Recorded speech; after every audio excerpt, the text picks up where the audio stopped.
भोजन क्यों खाते हैं? आहार नाल, यहाँ अनपचा भोजन स्टोर रहता, इसी क्रिया को हम क्या कहेंगे? पाचन। इसमें सबसे ज्यादा योगदान केमिकल का है। हमारी लार ग्रंथि एक प्रकार का केमिकल है, पेट में केमिकल है, छोटी आंत में केमिकल है, बड़ी आंत में केमिकल है। तो पाचन, देखिए अपने समझिए, हमें भोजन क्यों खाते हैं? पाचन तंत्र का अर्थ होता है कि हमें ग्लूकोज चाहिए। हमें क्या चाहिए? हमें ग्लूकोज। ग्लूकोज को हम कहेंगे कार्बोहाइड्रेट। ग्लूकोज के क्या कहेंगे? कार्बो। देखिए कार्बोहाइड्रेट, कार्बोहाइड्रेट को हिंदी में कहते हैं शर्करा। क्या कहेंगे? शर्करा। शर्करा ये अम्ब्रेला टर्म, अम्ब्रेला टर्म उसे कहते हैं जिसके अंदर कई चीजें आ जाती है। जैसे मानव, मानव एक अम्ब्रेला टर्म है। स्त्री अलग हो जाए, मानव में ही स्त्री आएगा, मानव में ही पुरुष आएगा, लड़का लड़की सब इसी में आ जाएंगे। तो मानव कैसा टर्म हो गया? Umbrella term. जैसे विद्यार्थी, विद्यार्थी कोई फिक्स टर्म नहीं है, क्या है? Umbrella term. विद्यार्थी में सब आ जाएगा, नहीं समझे? हम लोग भी विद्यार्थी हो जाएंगे। हम लोग लाइफ ऑफ सोसाइटी, हम लोग अब किताब के विद्यार्थी नहीं, अब हम लोग के किसके विद्यार्थी हैं? लोग समाज के। अभी समाज बहुत कुछ सिखाएगा हम लोग को, अभी भी हम लोग समाज से सीखते हैं। समाज से एक चीज सीखे हैं कि अगर आपको बहुत गाली सुनने का शौक मचा है तो समाज की भलाई कीजिए। आपको देखिए कैसे कैसे चालू हो जाएगा सब। लेकिन याद रखिएगा, बुरे लोग बोलते ज्यादा हैं लेकिन उनकी संख्या ज्यादा नहीं होती। रावण जैसे ज्यादा लोग नहीं थे लेकिन वो बोलता बहुत था रावण। तो बुरे लोग बोलते ज्यादा हैं लेकिन उनकी संख्या ज्यादा नहीं होते, हमेशा से अच्छे लोग ज्यादा होते हैं। अभी भी देखिए बहुत लोगों के दिमाग में ये बैठा हुआ था कि डॉक्टर बड़ा लूटते हैं, ये करते हैं। जब से हमने ये अनाउंस किया है, इतने डॉक्टर्स लोग का कॉल आ रहा है कि हम भी आपके मुहिम में जुड़ जाएंगे सर, हमें बस अच्छा लगेगा, हमारा हॉस्पिटल बहुत अच्छा चलता है, हमें पैसे नहीं चाहिए, बस हम 1 घंटा आके वहां बैठ जाएंगे ताकि हम भी वो मतलब चैरिटी किसी किसी का, गरीब का किसी का कर सके यहाँ। नहीं समझे? तो अच्छा, ऐसा नहीं है समाज में खाली गलत लोग हैं, समाज में अच्छे भी लोग हैं। तो सब हम तो विद्यार्थी बताइए कैसा टर्म है? अम्ब्रेला। उसी तरह कार्बोहाइड्रेट कैसा टर्म है? अम्ब्रेला। दुनिया का कोई भी चीज मीठा लगता है ना तो वो क्या होता है? कार्बोहाइड्रेट होता है।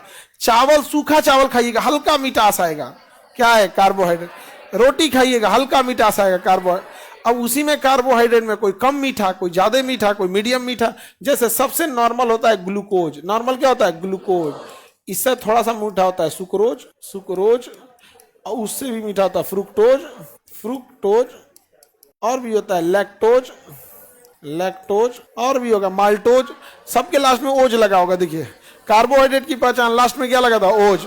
ये आगे पढ़ाएंगे, केमिस्ट्री, बॉटनी, जूलॉजी का लास्ट चैप्टर होता है, अभी बस ऐसे बताते हैं। तो हम लोग भोजन करते हैं किस लिए? कार्बोहाइड्रेट प्राप्त करने के लिए। लेकिन कार्बोहाइड्रेट तो एक अम्ब्रेला टर्म है। फिर आप पगलाइएगा कि कार्बोहाइड्रेट में कौन सा कार्बोहाइड्रेट? तो देखो ध्यान से, हम लोग लैक्टोज भी खाते हैं दूध में, फ्रुक्टोज भी खाते हैं फल में, सुक्रोज भी खाते हैं चीनी में।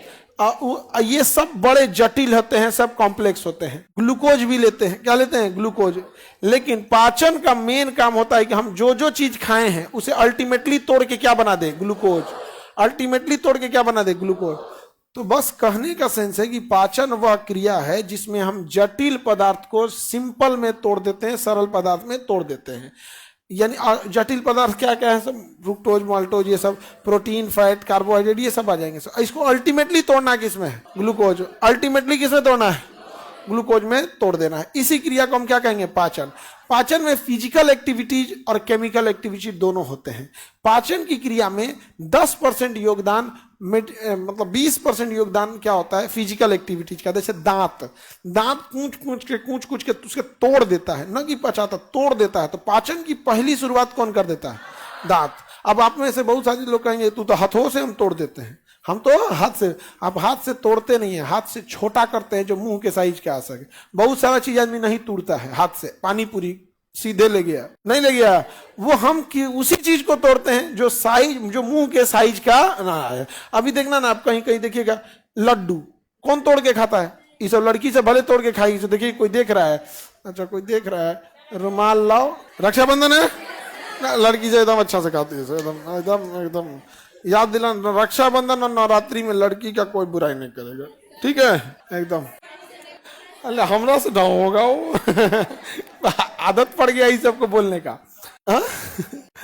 देखो अब आप लोग के मन में आता होगा कि भाई पाचन की क्रिया अगर दांत से हो रही है, हाथ क्यों नहीं?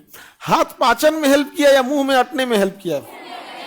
अगर कोई चीज उसी साइज का है तो नहीं होता। जैसे देखिए कोई छोटा साइज का पूरी वगैरह बनता है तो आदमी सब्जी में लपेटा, एक पूरी सीधे ले गया, नहीं अब बड़ा बन गया तब तो अलग बात है, उसे तोड़ना पड़ता है। तो पाचन हाथ से नहीं प्रारंभ होता है, कहां से प्रारंभ है? मुंह से।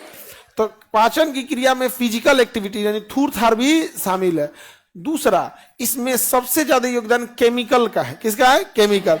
हमारी लार ग्रंथि एक प्रकार का केमिकल है, पेट में केमिकल है, छोटी आंत में केमिकल है, बड़ी आंत में केमिकल है। तो पाचन की क्रिया फिजियो केमिकल है, मतलब पहले फिजिकली तोड़ना होता है फिर केमिकली तोड़ना होता है। तो पाचन की क्रिया कैसी है? Physio chemical. फिजियो केमिकल समझ में आ रहा है कि नहीं आ रहा है? पाचन क्रिया कैसी है? Physio chemical. फिजियो केमिकल कहां से प्रारंभ होगी? हाँ, मुंह से। पाचन एक जगह कंप्लीट नहीं होता है, बड़ा लंबा प्रोसेस होता है पाचन का। तो पाचन की क्रिया, डाइजेस्टिव सिस्टम जिस रास्ते पे होता है उस पूरे रास्ते को हम आहार नाल या एलिमेंट्री कैनाल कहेंगे। क्या कहेंगे? Alimentary canal. क्या कहेंगे? एलिमेंट्री कैनाल यानी आहार नाल। आहार नाल, आहार नाल। अब देखना समझना ध्यान से, आहार नाल जो होता है मुंह से चालू होता है, जिसे कहते हैं मुख गुहा। मुख गुहा, गुहा का अर्थ होता है खाली जगह। जैसे क्लासरूम के अंदर खाली जगह है ना, तभी आप आए हैं। तो ये क्लास, एक समझिए कि क्लासरूम एक कैविटी यानी गुहा है, इसमें हम भूसा भर दें। क्या भर दें? भूसा। अब कई को विद्यार्थी हटेगा? खत्म, कैविटी खत्म। तो मुंह भी एक प्रकार का गुहा। गुहा मतलब गुफा है, खोखला जगह। देखो तभी ना इसमें अटता है। एक काम करो, छोट लड़कन को देखना, उसकी माँ उसको खाना खिलाएगी मुख गुहा में। कहाँ खाना खिलाएगी? मुख गुहा में। अब मुंह में खाना ले लेगा, मुंह डालेगा, खेलते रहेगा, फिर उसकी माँ उसको पकड़ के लाएंगे, बाबू बाबू लो एक और खा लो, अब रख ले रहेगा, फिर मारेगी उसके। अभी अभी तक रखा है इसको, अभी तक रखा, बेटा पिटा उठा घोट जाएगा, फिर खाएगा। मतलब छोटा बच्चा जो है ना, थुराने की इंडिया में ना ऐसा हो ही नहीं सकता, थुराए नहीं हुआ। तो पाचन की क्रिया कहां से होगी? मुख गुहा से। गुहा का अर्थ समझ में आ गया? बताइए, हमारे पेट में गुहा है कि नहीं है? खाली जगह है, कैविटी है, अरे तभी तो एक थरिया खाना अट जाता है, नहीं तो नहीं अटता। फेफड़ा गुहा है कि नहीं? कैविटी है कि नहीं? तभी क्या अट जाता है? सांस। तभी ना सांस लेते हैं अट जाता है। बताइए, दिमाग गुहा है कि नहीं है? अरे नहीं है रे भाई, तुम लोग का होगा। करिए जो है, दिमाग में कोनो खाली जगह है? अच्छा, हो सकता है। अरे इसमें क्या रक्षाबंधन? हम पूछे दिमाग में खाली जगह तो कहे हाँ सर कैविटी है। फ्लो फ्लो पे बेइज्जती करा दिए। दिमाग में खाली जगह है जी? नहीं है, भरा हुआ है। क्या भरा है? ब्रेन। क्या भरा है? ब्रेन। कई बार दांत में भी खाली जगह होता है तो उसे क्या कहते हैं? कैविटी हो गया है। क्या हो गया? कैविटी। तो दांत के अंदर खाली जगह बन जाता है, उसको क्या कहेंगे? कैविटी। अंग्रेजी में उसे कैविटी, हिंदी में कहते हैं खोलना हो गया है। तो बताइए, जो हम भोजन करते हैं सबसे पहले कहाँ जाता है? आहार नाल। आहार नाल के बाद ग्रास नली। कहाँ जाएगा? ग्रास। ये छोटी सी नली होती है जो मुंह से कहां तक जाती है? पेट तक। तो इसे क्या कहेंगे? ग्रास नली। क्या कहेंगे? ग्रास नली।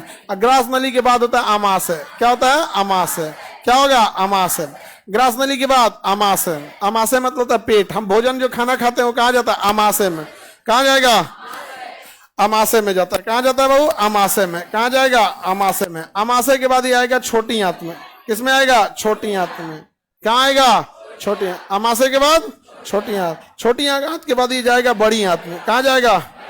बड़ी आंत। देखिए, लंबाई छोटी आंत का ज्यादा होता है लेकिन चौड़ाई किसकी ज्यादा होती है? बड़ी आंत की। तो छोटी आंत के बाद ये कहाँ जाएगा?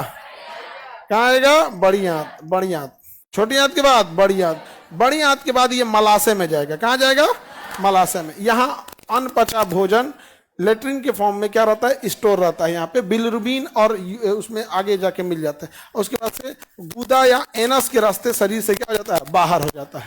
तो आहार नाल जो होता है मुख गुहा से प्रारंभ होता है। कहाँ से चालू होता है? मुख गुहा से। और गुदा यानी एनस तक क्या होता है? खत्म होता है। ये पूरा का पूरा सिस्टम आपको पढ़ना है, इसी को कहेंगे आहार नाल। और पाचन तंत्र इसी में होता है। इसी में एक संरचना लटकी होती है जिसे हम अपेंडिक्स कहते हैं। क्या कहते हैं? अपेंडिक्स। ये हम लोग के किसी काम का नहीं है। अपेंडिक्स अब हम लोग में क्या है? अवशेषी अंग। क्या है? अवशेषी अंग।